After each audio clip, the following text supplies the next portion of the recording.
About a year ago, I heard about Mr. A.D. Carson when I found his poetry on Facebook.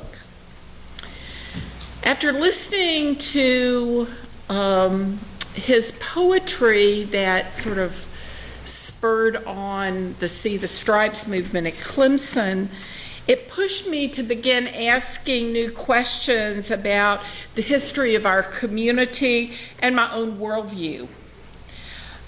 So from that point last year, I wanted to meet Mr. Carson and invite him to share his insights. That's almost a year ago. So I'm really happy that he's with us this morning. His words, his poetry, inspired me to audit the class that I've told you about with Dr. Rhonda Thomas this past fall. Not because what he has to say is easy, but because we need to hear his voice. A.D. is from Decatur, Illinois.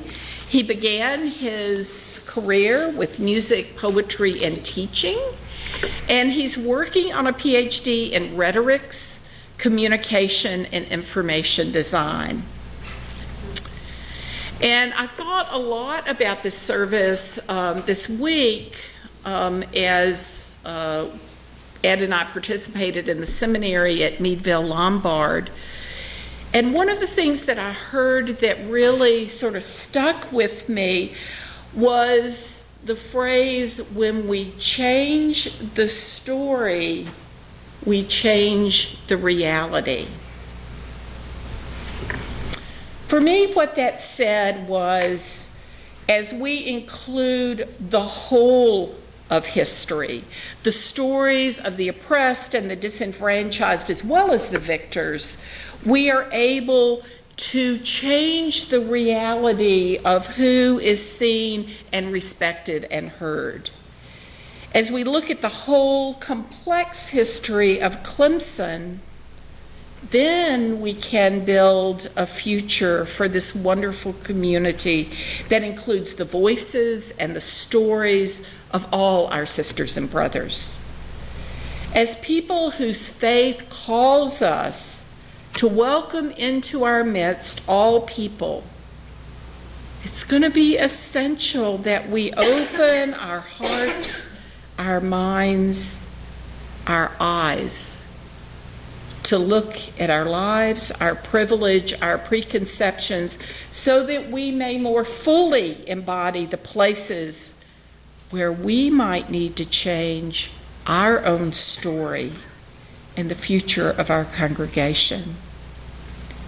When we see with new eyes and a new heart, we are more fully able to build the beloved community. Thank you, A.D., for being here. Hello. Okay, I've got a few things, I guess, to say. Can you all hear me? No? Yes, we're good? Okay. Yeah, okay, we're good?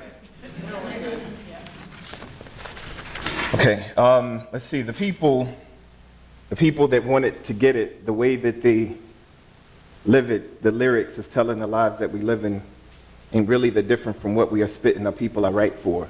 See, the people that wanted to get it the way that they live it, the lyrics is telling the lives that we're living, and really they're different from what we are spitting, our people I write for. I recite for the ones that are barely making it, living check to check, but never neglecting that the babies need diapers and ladies need nicer than current circumstances. I may be just nice enough to inspire the further planning, but that's just talk, so pardon my message. Because they're like children with Barbies, they want to dress it. So it's a letter that won't ever be mailed.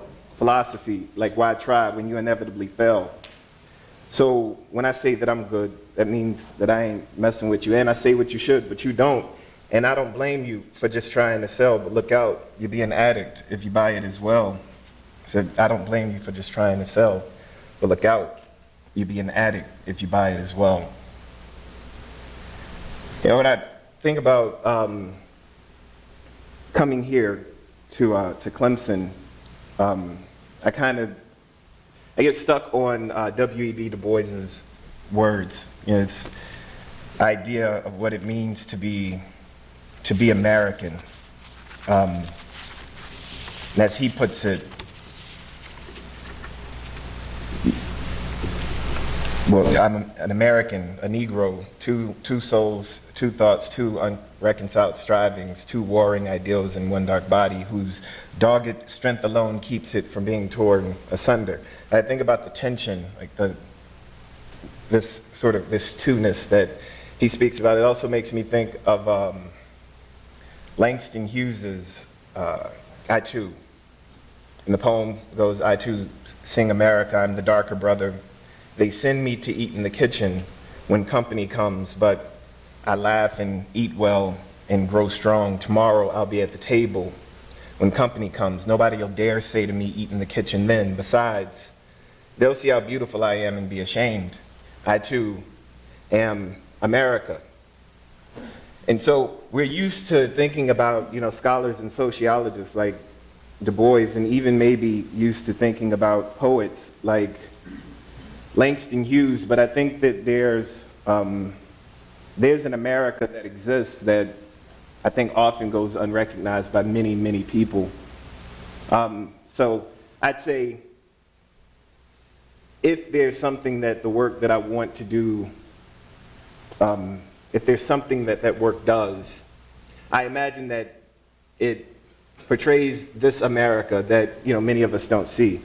So I would say, like, my America is something like, when they ask for it, I never tell them no, I let it go. I put a pen to the pad, it's an effervescent flow. I definitely know I'm a product of the era I was brought up in. My competition, I slaughter them for fun. I might have mentioned guns as a shorty for retention.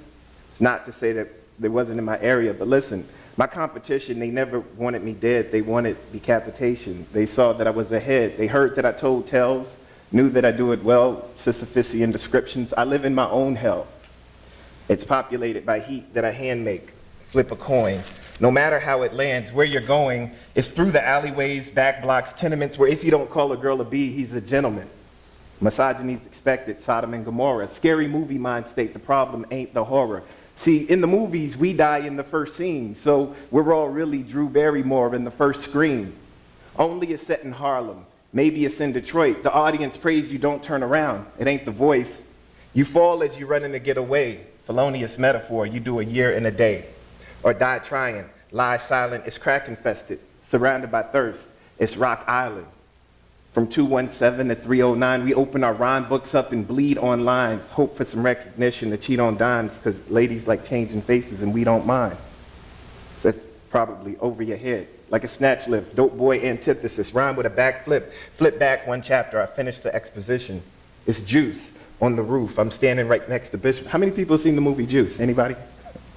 Okay, so maybe 2 people got that. But Raheem's dead and still got shot. We all know how the story ends, still I watch. Excited to see the violence, destined to see it through. It's kind of funny, back in school I pledged, so I'm a Q. Grew up in the era of whoopings, switches, belts, knuckles from mad looking, bus transfers, bumming and bad looking, lunchtime ciphers, dice, get cash tooken. See, C-Style and A-Dot, we're kind of the same guy, Aries and Virgo. We should have been Gemini. Because since shorties, it was just him and I, talking more stuff than a little bit ignorant. Wasn't all good, but I choose how to remember it. I mention it because he sent me a song for me to spit to it. It was 97 Cannabis. My jaw dropped listening. Nobody did it like he did. Plus, it's been a minute since I had inspiration. So I listened closely. I wondered what I say in conversations with an old me. Stop drinking. Pig is a filthy animal. If an elephant's in the room, then you should be Hannibal. Scribble down in your notebook all you can manage to. Wait 10 years, then publish that as the manual. I share that with you primarily because the work that I do at Clemson in the Rhetorics, Communication, and Information Design program is to kind of rethink the ways that we interact with one another, but also rethink the ways that we interact with history. And to also think about the ways that history gets told, and not just the words that are on the page, but the way that those words embody certain people, like the idea of embodiment. The ways that messages are constructed is one thing, but who gets the opportunity to deliver those messages and how has a whole lot to do with the way that we interact with history. And so for me to come here and attempt to translate a rendering of that America that I see so that the particular people in the room can understand it does a certain violence to the body from which the voice comes that is delivering that particular message. And there's nothing wrong with the desire to translate that message, because sometimes we need and we want to be understood. But there are also ways that we can't understand one another if we're always asking people to translate themselves, to translate their existence, to translate their being so that we can be more comfortable. And so I choose to use poetry and rap because poetry and rap so happen to be the stories that I tell myself about myself, which renders me the person I am. And if you tell me to unravel that, then what you're doing is you're asking me to unbe me. And so when I got here to Clemson, it was the week that George Zimmerman was acquitted for the killing of Trayvon Martin. I was here for about a week. I didn't have cable, and so there was a guy who lives in town that I knew, and I went over to his house, and I watched the verdict come back. It was difficult, and I wrote. That's all I did. I just wrote. I realized where I was. I knew that I was in South Carolina. My mom warned me going to South Carolina. She, I like to say, told me that because she knows that I can't be quiet, to be careful. And I told her that I would. But I had no idea, planning on coming here and attempting to work on a PhD, knowing that the dissertation that I was going to write was going to be a challenge in itself, to ask a PhD program to take rap lyrics and poetry as work for a dissertation. I had no clue that I was going to actually write about Clemson because I didn't know what I didn't know.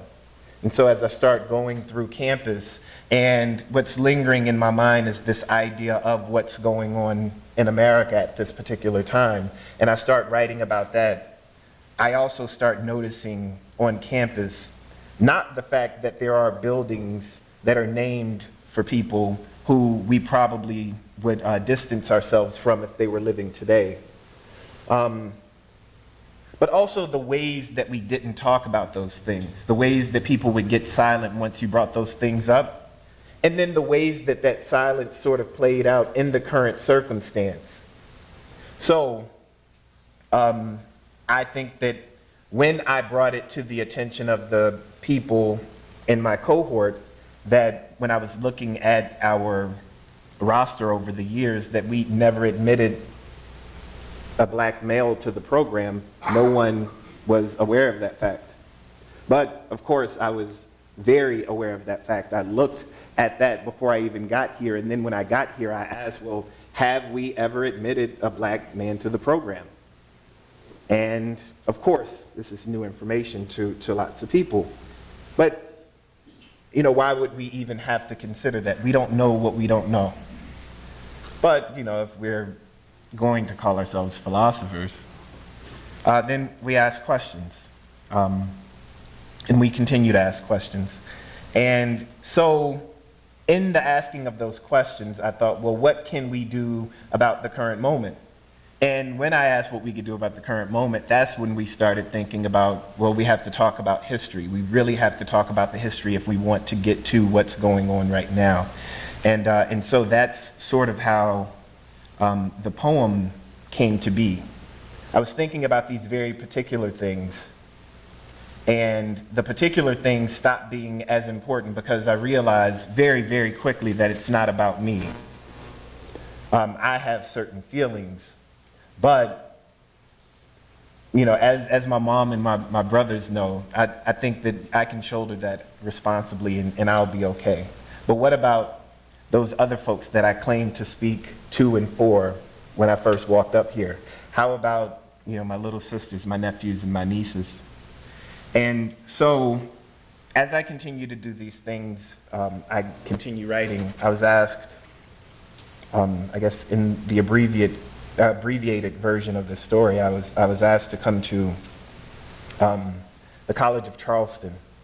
And the Sustainability Club at the College of Charleston, as many folks who are involved in sustainability or with sustainability, I've heard that we can't have social justice, or we can't have sustainability without social justice. That was new to my mind, the idea. But when they told me and they asked me if I would speak, then I said, of course, I'll come there.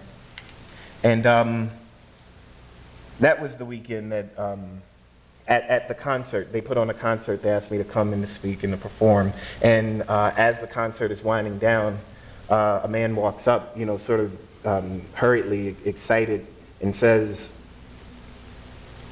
someone was just killed by a police officer in North Charleston. And when that video comes out, there are going to be some really, really, passionate responses to that. And I just kind of thought, well, if there's anything I can do, then I will try to help. But we were sort of in our moment, and we were talking about social justice, and so we couldn't be bothered at the moment to deal with the fact that we might be needed somewhere else. I remember coming back home and then sort of writing about that. And then a short time later,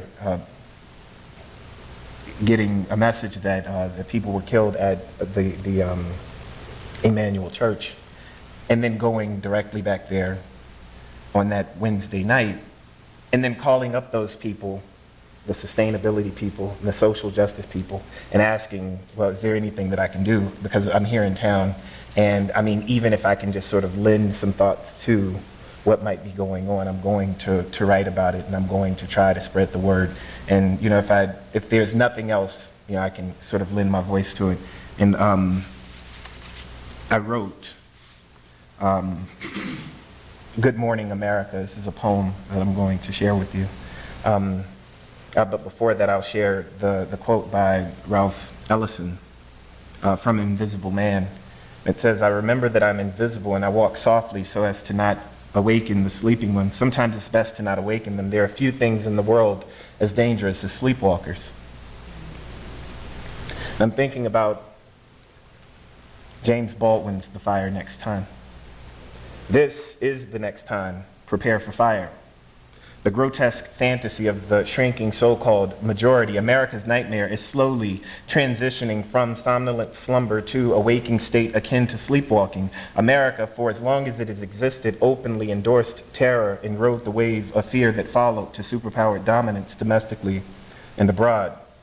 To be clear, when I say America, I mean white America. The America America sees, wants to see, not the real America, but the ideal America. The America that stated all men are created equal while enslaving men and women who legally counted 2/5 less than their American masters. America, the beautiful, who crowns her good with brotherhood, but from sea to shining sea, shoots down and locks up young black boys and girls, women and men with impunity. This is the next time.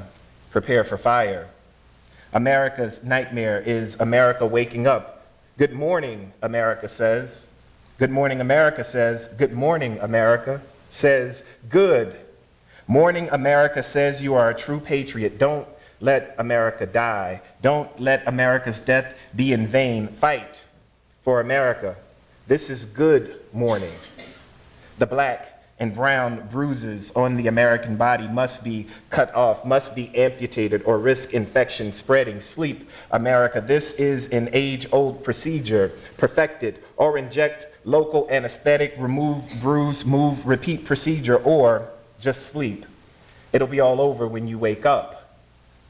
This is the next time. Prepare for fire. This is America burning. This is America learning. This is no nightmare. This is America waking up, realizing its bruises have not been removed, may not be removable, and trying to remove these imperfections or risk infection spreading, this black becoming blacker, this brown becoming more, this body belonging to this mind that is perfected, seeing itself as pristine. This is America operating, white America cutting into her native skin, excising what does not belong, what she does not want to see. Cut deeper, cut to the white. It burns, but it's worth burning. Not seeing it must be worth the price. This is America screaming, this is America waking up.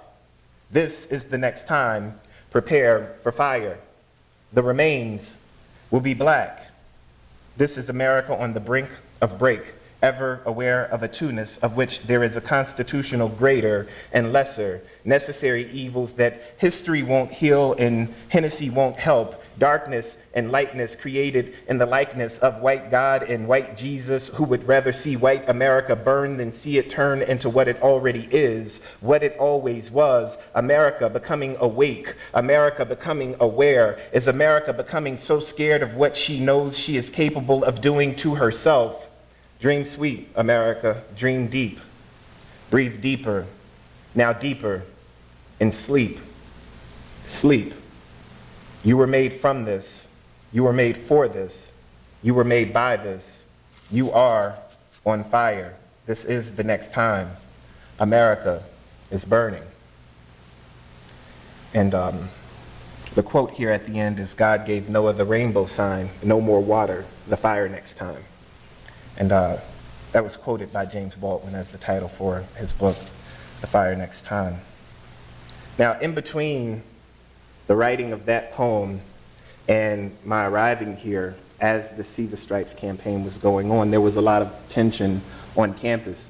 And I'm more than happy to speak about all of those very particular tensions, if anybody's interested in hearing about those. But one of the things that I want to be careful to talk about is how what we might see here at Clemson is part of a larger trend that has been going on across the country. I remember being asked at an event on campus I don't know if it was a question or it was an accusation, but the person says, well, it just seems kind of funny that you came here and then America just started going crazy. And my response to that was, well, I'm kind of flattered that you think that my coming to South Carolina would have something to do with that, but I honestly believe that there were lots of things that were going on that seemed to be invisible. And one thing that we know about technology, or a benefit of technology, is that it makes visible things that may have been going on for a really long time, things that people have been thinking for a really long time, or things that people have been doing for a really long time, and it puts it right at our fingertips. And so the technology that affords us the opportunity to see someone killed on camera by police officers is relatively new. But when we see it and then we act in the ways that we act about it, then that brings to the fore all of the ways that people start to get along with one another. I mean, that honestly gets us to the point where we ask questions about, well, what happened before the video starts? Even when we have what happened before the video starts, we still have those doubts. And so the technology, as we say, well, we don't have proof that that particular thing happened, then you're provided proof, and then people say, well, we need more than the proof that you've provided. We need context. This is interesting, but these are the questions that we begin to have. And so these are the same things that happen at Clemson. And so as the See the Stripes poem, one of the responses was, well, if that is the case, why don't you just write a paper about it? And I thought, well, I wrote the poem because I so happen to think that people would be much less interested in reading a paper about it, but also papers about it, books about it, already exist. The poem actually came from Dr. Thomas's essay. I heard her speak on her essay, and I asked her if I could take that information and then try to make it something that people would be willing to spread and to share. And so I think about the work that we need to do. And well, I'm encouraged because doing the work or being a part of the things that are going on here in the state of South Carolina has given me the opportunity not only to read the Good Morning America poem, actually was delivered at a mass demonstration from I think it's the Daughters of the Confederacy, the building that's right there on the square, and it was a huge crowd of people, and I thought, well, I am fortunate to be able to share these thoughts with this large group of people. And I know that it may even seem like I'm an interloper coming here and sort of, throwing these words at folks. But I don't believe that any of those things are by accident. I don't believe that my coming here caused these things to happen, but I don't believe that I'm here without a purpose, which also gives me the opportunity to come and share with you all here today, and to share with the graduate students in my program, and to share with the undergraduate students who I have the opportunity to teach on a regular basis. And I believe that these conversations, they can be productive. But they can also make us feel like we're doing a whole lot more than we're actually doing.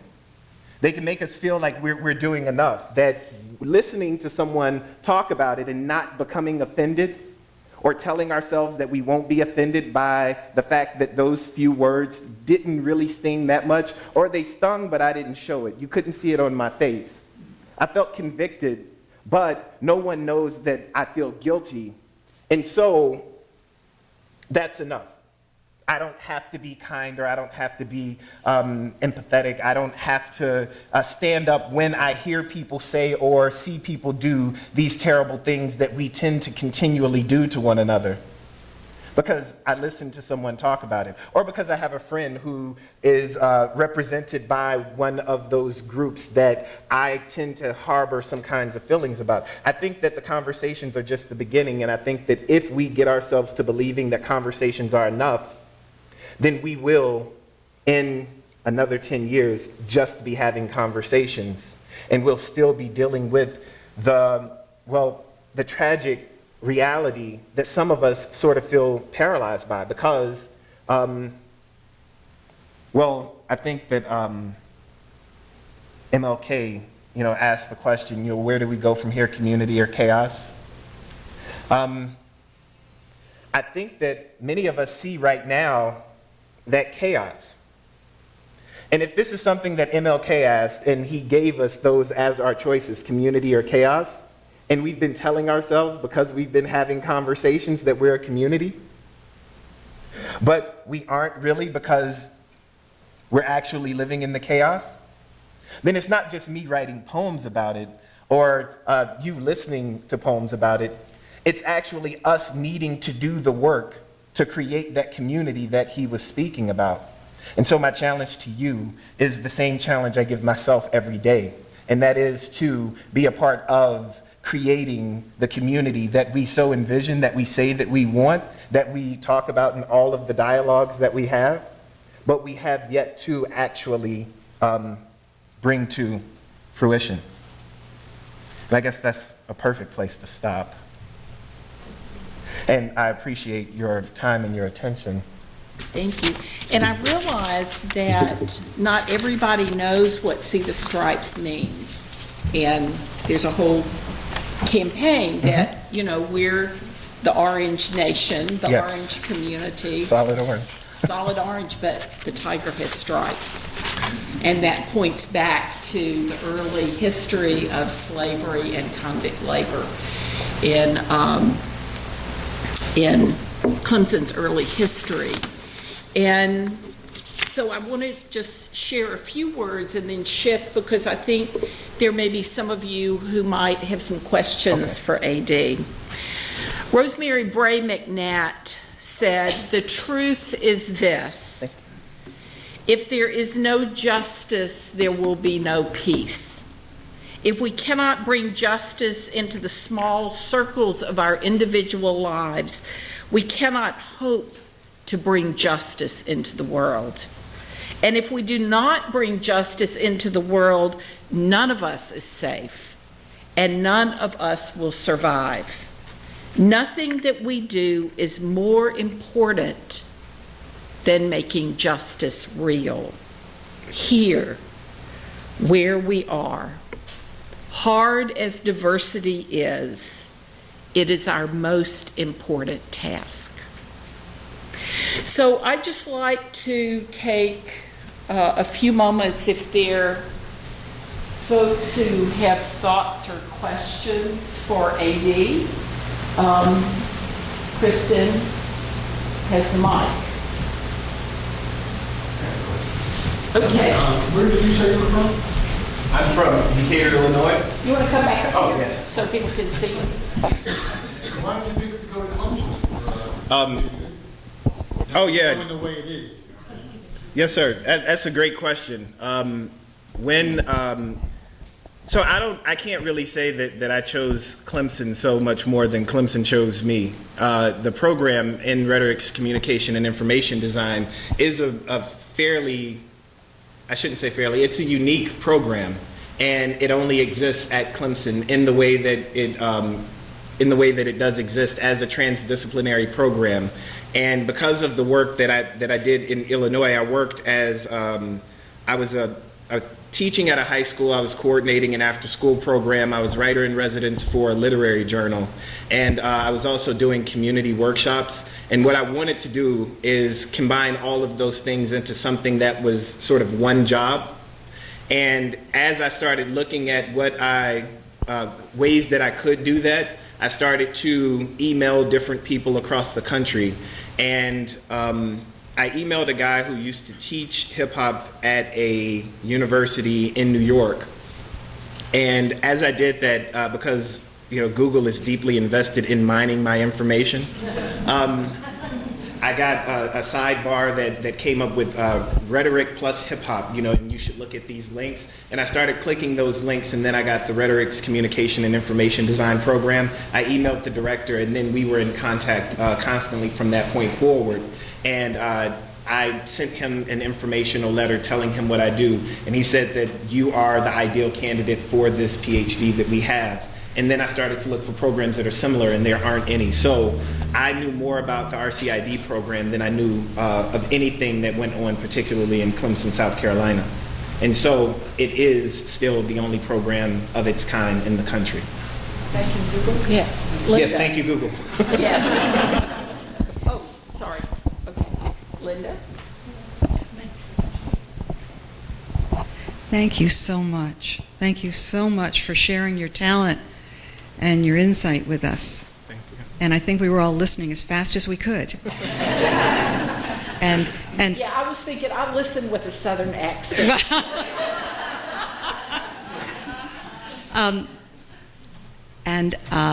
Your Good Morning America, is that also on YouTube or someplace so that we can go home and play it again and Yes. follow it and slow it down, absorb it? It's actually the College of Charleston Sustainability magazine. I believe it's called Synergies. They published it in their magazine. Okay. And so it does exist. There is a link online, and I can share the link via So email. I'll do some work and talk to AD, and we'll publish Wonderful. in the Weekly Connection. Wonderful. Now, my question is, what is your assessment of the current state, that whatever it is that President Clements and whoever else has said, we're looking at it, the whole issue about Tillman Hall and so forth, what is your take on whether this is just blowing smoke at people and hoping the fire will go out, or maybe there are people who are really working to institute some change? Well, I believe that there are, and thank you for that question. I believe that there are people who, long before I got here, have been working on trying to help to change things. And it so happens that many of those things, as people brought them up, they were told, we will look into it, or we are looking at it. And, a task force was created. That task force was given the charge of sending recommendations up, and those recommendations were sent up, and then they didn't go any further. Which is, I believe, I can say that that's happened probably about 8 times since I've been here. And I've been asked to sit on a panel or to talk to a group of people, and it continually happens.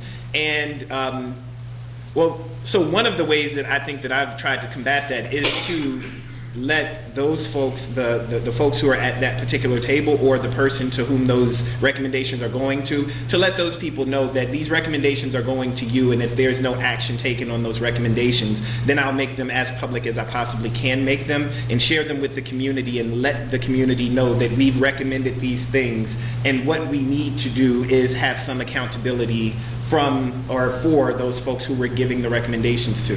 And I think that's kind of what happened with the last chief diversity officer who existed at Clemson. He had lots of things that he wanted to do, that he recommended be done, but there was very little in the way of a budget or ways that he could actually institute the change.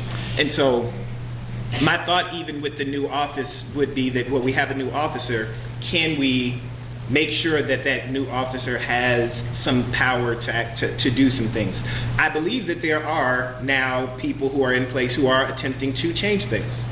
But again, I trust that only so far as I can see actual things change. I am also part of the diversity task force, or the advisory task force to the president. And every meeting that we go in there, once the conversation, if the conversation, veers off into things that already have been done or things have been recommended, somebody in that group, says, hey, we've been talking about this, or this document already exists. So I believe that there are people who are there. But because we're at a university, often the critical voices cycle out in, 4, 6, 8 years. And then, we start at square one. Someone raises the question, and then perhaps someone says, okay, yeah, we should put together a task force and talk about this. Well, one of the other things that I want to bring up, I think it's really important to talk about institutional change. And we're not just talking about the university, but our larger community where we live. But it was also very tragic for me to sit in auditing this class and to hear from these brilliant young students, primarily young women of African descent, who get called awful names walking across campus. So it's not just like official institutional change, but it's like, how do we honor and respect one another? And that has to do with how have we, as white liberals, raised our children? How have we spoken out when we hear language that should never be spoken to one of our sisters or brothers? So, it's very complex. What I'm going to do, if it's okay with you, AD, is let's share our closing hymn and our benediction. And then, if you don't mind staying in the sanctuary, if there are other people after the service who want to ask AD some questions, because,